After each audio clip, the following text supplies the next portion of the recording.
Mike Sullivan. Come on up. So about 3 minutes and take 2 questions. Good afternoon. Thank you very much for giving me an opportunity to come by and say a few words. Can you guys hear me all right? Yes, sir.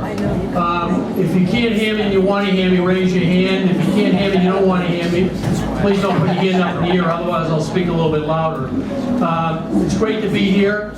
I know some folks in the room may know a little bit about me. A lot of people in the room probably know nothing about me, but I'm married. I have 4 children, and I'm reminded that at one point in my life, 3 of those 4 kids were teenagers. So I'm very accustomed to getting up and speaking and having nobody paying any attention to me whatsoever. I just want to thank you for the work that you do. I think we've done a terrible job as a party in terms of reaching out to the inner cities. And it becomes more and more apparent every time we have a state and a presidential election. It's going to be very challenging and difficult for us to win unless we do a much better job in terms of outreach. And it's not because of the work that's being done at the grassroots level. You folks are working tirelessly. A number of folks helped Gabriel, Dan, and myself get on the ballot by collecting signatures. And I know I greatly appreciate it. I'm confident that Gabriel and Dan do as well. So thank you for doing that. We decided late. In fact, we had less than 2 weeks to get 10,000 certified signatures. I wasn't convinced we'd be able to do it. I wanted to do it purely with grassroots efforts. And we're notified at 4 o'clock on Friday afternoon we have over 22,000 certified signatures. That means we collected close to 30,000. And I say we, quite candidly, it was hundreds of people across the Commonwealth of Massachusetts, many of them Republican activists like yourself. So thank you. It shows that the Republican Party is alive and well for this special election. I was born in the city of Boston. Some people think Southie. In fact, when I tell people outside the Commonwealth of Massachusetts I was born in the South End, they immediately assume that it's South Boston. And I know folks in the city recognize there's a difference between the neighborhoods. So I was born in the city, I was born in the South End.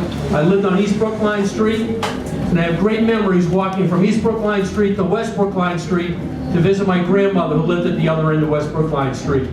I worked in the city, went to school in the city, went to Boston College High School, and worked for the Gillette Company. People in Southie call it Gillette's. You work down at Gillette's. I worked at Gillette for 16 years, so I have great affinity for the city. At some point in my life, I tried to fulfill a lifelong aspiration, and that's to enter public service. I had the opportunity to run for and get elected as a state rep, and then later on to run for and get elected as a district attorney of Plymouth County.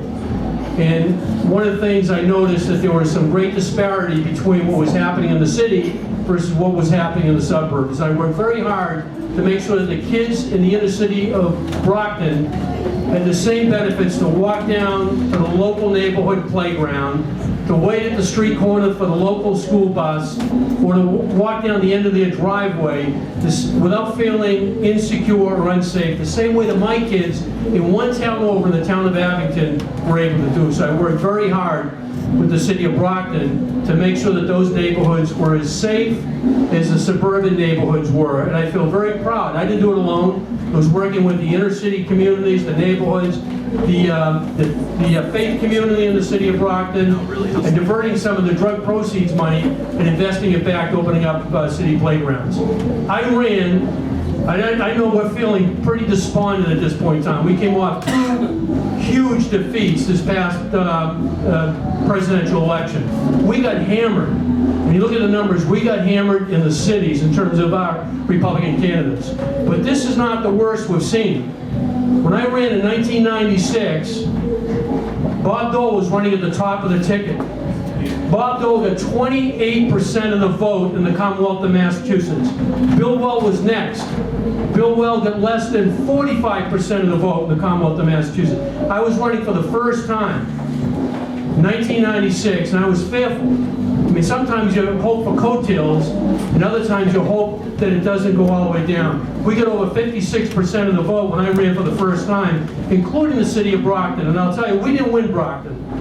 But we came pretty close. When I saw the results coming in from the city of Brockton, we were only losing by about 100 votes per precinct, and those were the first results that came in.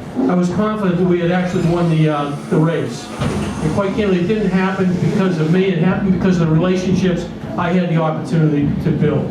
And that's my hope. I'm running for the United States Senate, I suspect for the same reasons that Dan Winslow and Gabriel Gomez are. And they're two great people. And I'm proud to stand side by side with them and travel the Commonwealth of Massachusetts and convince voters to consider the Republicans in this race in the primary. I hope you consider me in the primary. But I'm running because I really want to serve. I think this country is broken.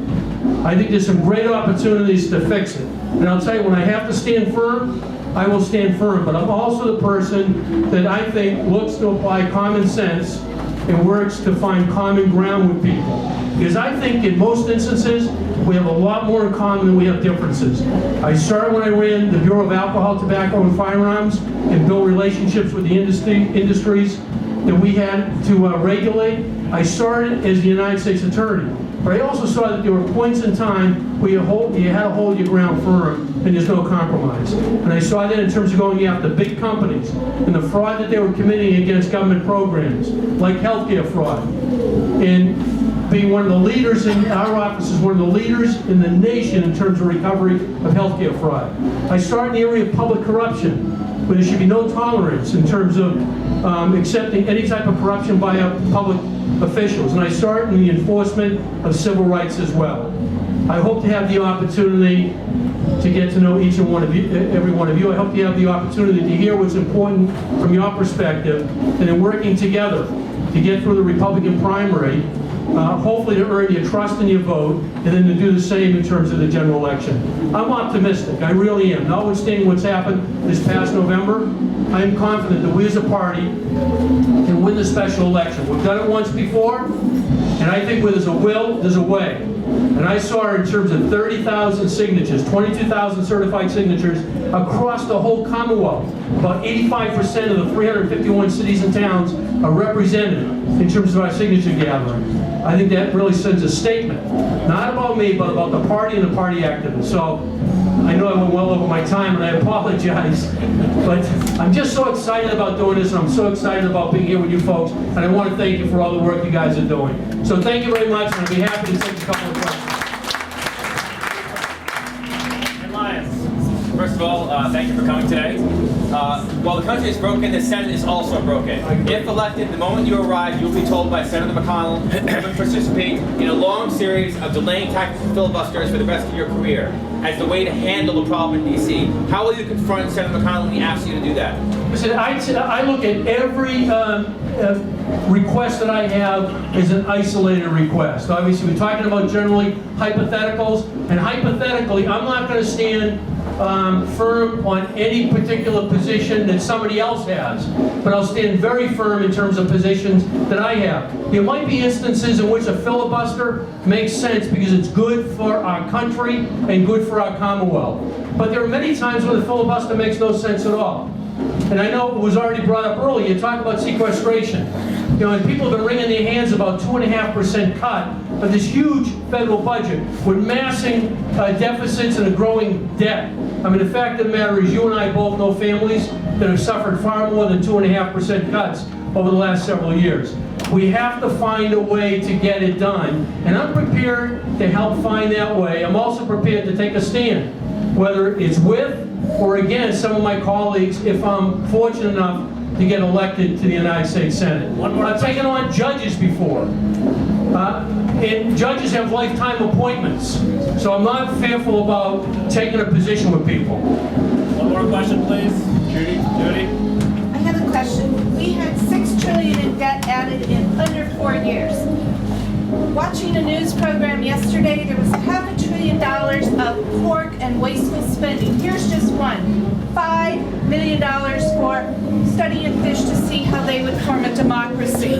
Will you have the courage to stand up against fellow Republicans who are voting for pork projects that are costing us trillions of dollars every year? Well, I think that's a great question. And I appreciate the fact you asked whether or not I have the courage. And quite candidly, to me, that's not even courage to do that. That's common sense. I'm going to start with common sense. Courage is somebody who lands a jet on an aircraft carrier.